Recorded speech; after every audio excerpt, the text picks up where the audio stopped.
Hey guys, welcome to my review of Smackdown and Raw this week.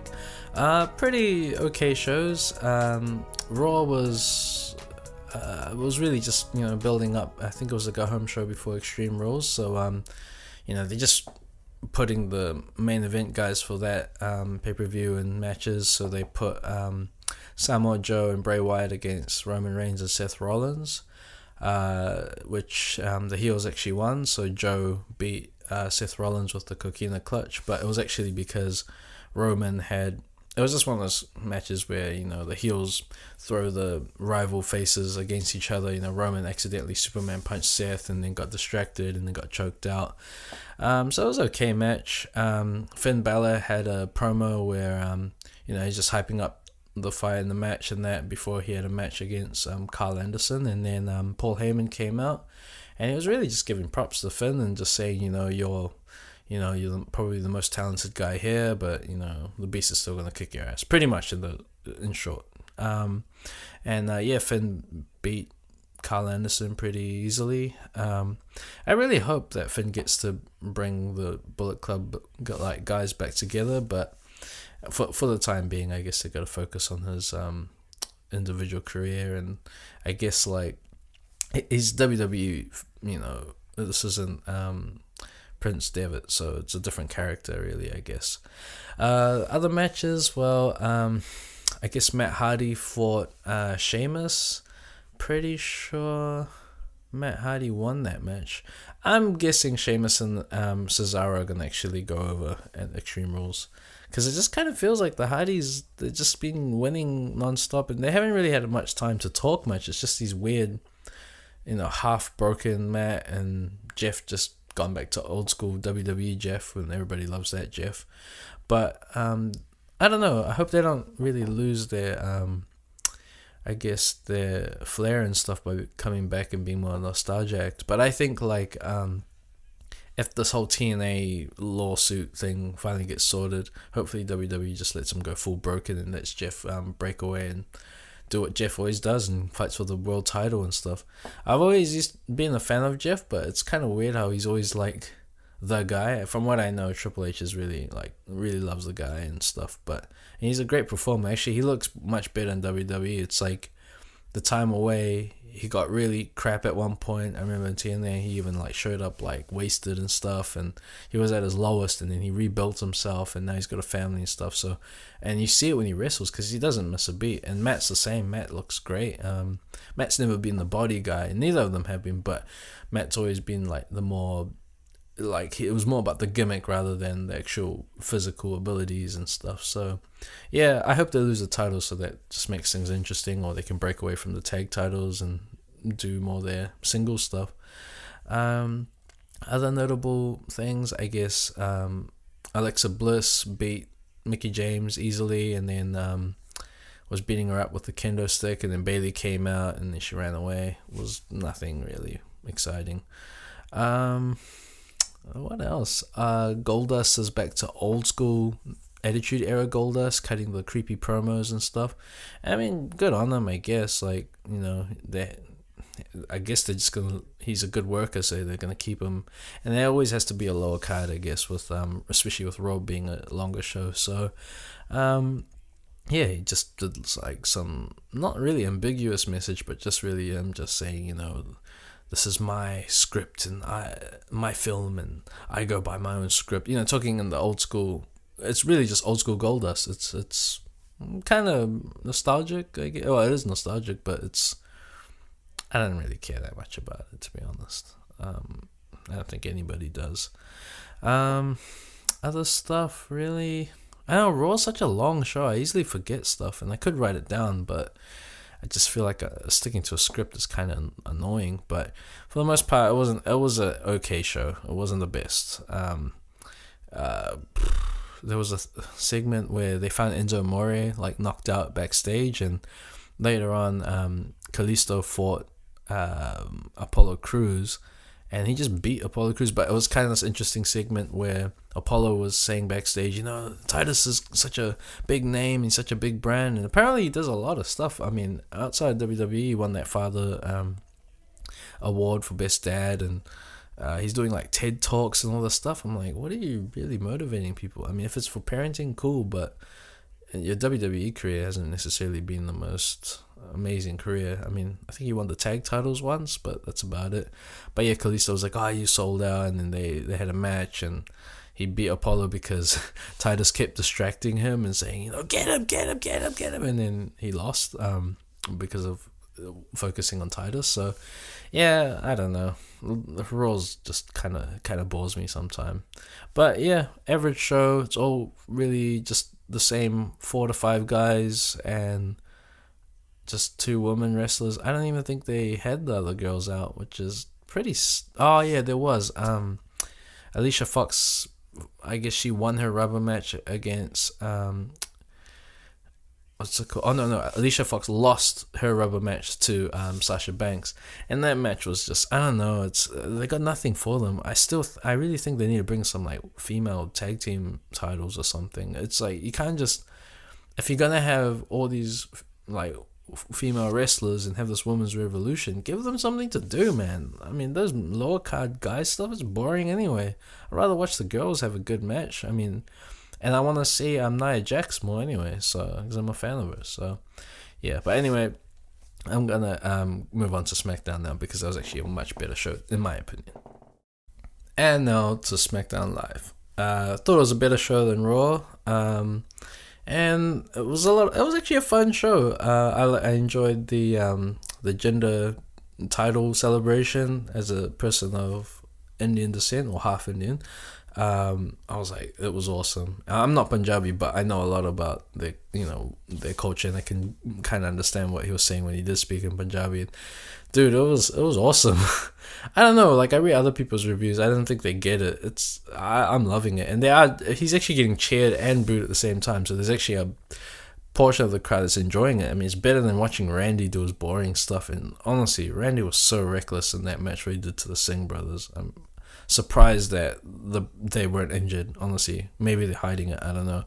But anyway, at the start of the night, actually kicked off with Shane announcing the Money in the Bank competitors. So it's gonna be I'll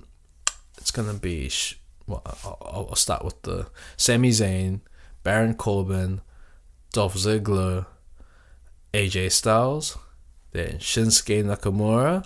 So it was just them 5 at first, and then KO came out and he was like, I should be, one of the competitors, and da-da-da, and then Shane just all of a sudden was like, okay, you're in the match. I was like, oh, that wasn't hard.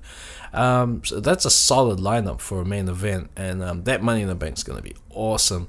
I'm actually hoping Sammy wins this, man. He needs to win something, if not a title. Give him that. It's long overdue they go all in on Sammy as well. I mean, if they're going to do it for gender, Sammy's really... He's marketable. He's fun to watch. He's like a Daniel Bryan version 2, And imagine if him and KO having a rivalry over the big title. That would be pretty cool too. But it could very well just be Shinsuke. I mean, it's actually gonna be hard to call. They could just give it to KO and give him this monster run as US champ and Money in the Bank winner. Even win the title eventually off Randy if he gets it back, or whoever the face is. But yeah, I like this announcement. So throughout the night, there's some interesting moments.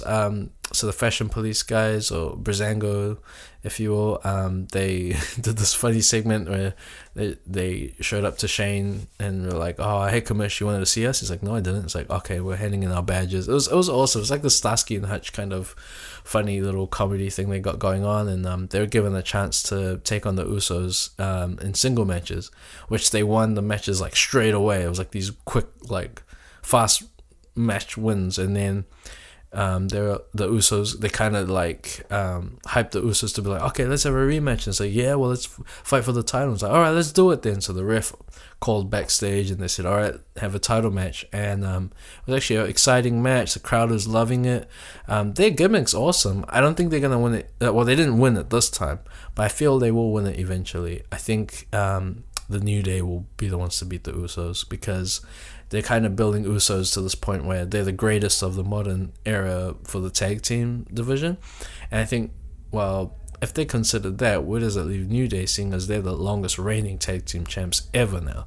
So And New Day actually showed up to Talking Smack, and they were talking about that. So I feel Breezango will get their time. It's just not yet. I mean, the Usos took a while to get the titles. I mean, I remember them constantly fighting for the titles and losing to the Shield and that, and then they finally won it. So, they haven't been a team for very long. So they'll get it eventually. There was a women's match. They just had a rematch from their match at Backlash, and it's kind of like they're kind of wasting their women's division because they got such a tight division. So it's kind of a shame where they're at with it. The faces went over this time round, but I'm hoping they're gonna actually have a match. So the faces won. I think Becky won the match by doing the Sama or whatever to Carmella, but later on they all went backstage saying to Shane, despite that match, we all should be getting title shot, or I should get a title shot, and then Carmella, that was Natalia and then Carmella. So they're gonna have like a fatal 4-way or something match or maybe I think it's a 6-way actually, because I think all of them. No, I think it'll be Becky, Charlotte, Tamina. Maybe it's a fatal 5-way then. I forgot. I'm pretty sure it's a fight because Charlotte was even like, well, I should be getting my title shot. So I think all of the women's division, except for Naomi, of course, are going to have a match at Money in the Bank to determine who's going to be the actual number one contender. I think Charlotte will win it again. I think Becky is going to go heel eventually though. But yeah, it's not that engaging right now.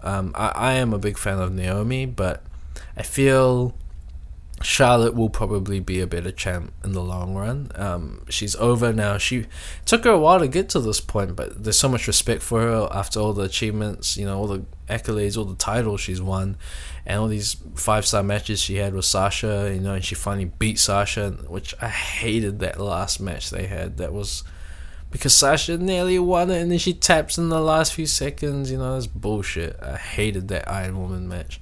It broke my heart, man. It really broke my heart. But and other matches, Sammy had this match with Baron. He won it like really quickly. I think he won like with a roll up or something, some bullshit. And then Baron just beat the living hell out of him after that and put him in hospital. I mean, obviously it's fake, but they always do this sort of shit to Sammy, man. He better not be out of the Money in the Bank match, but I really hope he wins the Money in the Bank.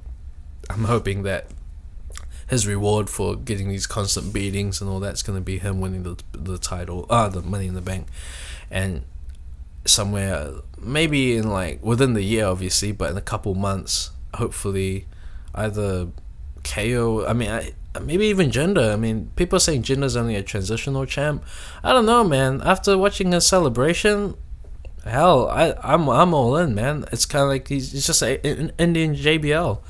I mean, people gotta remember JBL, like, he had a long career, but no one ever thought he was gonna be like, we all just knew him as Bradshaw, just the beer drinking, poker playing APA member, and then he rehashes his gimmick because he cracked it in the stock market, and then became this whole new character and the longest reigning Smackdown champion of all time. So I really feel that people just gotta give Jinder a chance. But I've been reading what people are saying, and I think for the most part everyone's like kind of like, oh well, this is cool, it's better, it's fresh, it's something different, and he's looking the part. Hopefully his wrestling skills get a little bit better, but I've been watching his in-ring abilities, and he kind of reminds me of Bobby Roode, sort of. Bobby doesn't have the most amazing moveset, but what he does do, he does it well. And I don't think Jinder does anything particularly bad, so I think it's just it's hard, man, because there's some guys with just some awesome signature moves, like Randy's RKO, undeniable, and so Jinder's got this Cobra Clutch Slam, the Kalas, which in Hindi just means finish or the end or finish, really, yeah. So his finisher move is called the finish. But yeah, man, I'm stoked for Jinder. Like, I don't even care how obvious it is. It's just something different, man. I really, after Randy and Bray just made the title so insignificant and had that wacky match at WrestleMania and that, like, I'm happy to see him I'm just really mad at Randy for what he did to those Singh brothers, especially I don't know which brother his name was, but the one that really looked like he took the bump straight on his head. Randy even did a face like, but tried to go back into character and be like, oh fuck this, I'm psycho. But he knew, he was like, bro, what the fuck's wrong with you, Randy? He's such a hypocrite because he got like Kennedy fired for injuring people. So I didn't dig that, so I've lost a bit of respect for the guy. But anyway, yeah, SmackDown was pretty good. It was better than Raw. Raw was average, kind of poor, really. Yeah, it's just not fun with Raw, you know. With SmackDown, at least they're trying to make it like fun, you know. And I think at the end of the day, when it's a kayfabe thing, like it's a fake sport, you know, like. Try to just make it entertaining. Go all in. I feel Raw is like it's more relevant to like it has the looks of what people like in mainstream culture. You know, like Roman's got this kind of Khal Drogo kind of renegade looking guy look. Seth's like this, you know, cool skilled metalhead who's apparently Jaime Lannister. You know, it's kind of like more in reference to pop culture, but then you look at SmackDown, they got AJ Styles and Shinsuke Nakamura, and I mean Shinsuke and AJ finally they got teamed up together, and they actually they beat KO and Dolph Ziggler, and that was actually a really good match. I thought, you know, it's weird with what they've done with Shinsuke. They're making him almost look too human. You would have thought that they would give him the Goldberg treatment, but nah, they really just feel that they're just building him like a regular WWE guy. But maybe they just don't want to force him down people's throat and get the Roman Cena treatment. You know, maybe that's what it is. Plus his English is very limited, but he's trying, man. He cut like a funny little promo with AJ backstage, and even when all the competitors were in the ring before, when they were announced to be in the Money in the Bank match, he even said, you know, my name is Shinsuke Nakamura, or you can just call me Mr. Money in the Bank. You know, if they just give him these little zinger one-liners and whatever, I think he'll be all good. But yeah, other than that, that was really SmackDown. That main event was pretty good, but yeah, I'm just hoping that wrestling picks up a bit more. I'm not sure what it's missing, but Shinsuke being there, you know, Jinder being champ, those are starts. But really, what ultimately I think everybody wants to just see is just see AJ versus Shinsuke fighting for the world title or WWE title. Keep that Universal bullshit away from them, honestly. That belt doesn't mean anything to me, seriously. Maybe if it builds a bit more of a lineage, but it's called a Universal title. Like, it's... yeah. But anyway, that's my review. Hope you guys enjoyed it. Let me know what you think. Subscribe, like to my page. I'm actually going to be doing a wrestling podcast with my boys Eddie and Vince this weekend. We're just going to really get into it. These guys know a lot about wrestling. And Eddie actually got me into watching more of the New Japan stuff. I haven't been catching much lately, but I might have to go on a bit of a binge watching session. It's just kind of hard because they don't... It's not like they have like a real regular, like it's not like they have Raw or whatever shows that you just watch these like events that they have, and you know that's cool, but I don't know. And I also feel gutted that Kenny didn't win the title at Wrestle Kingdom. I hope he gets his chance before he finally comes to the big leagues. But yeah, anyway, I'll be posting that up eventually, and well, probably next week, hopefully, or by the weekend. So yeah, enjoy and hope you have a good week. See ya. 'Cause I gotta know, so say something.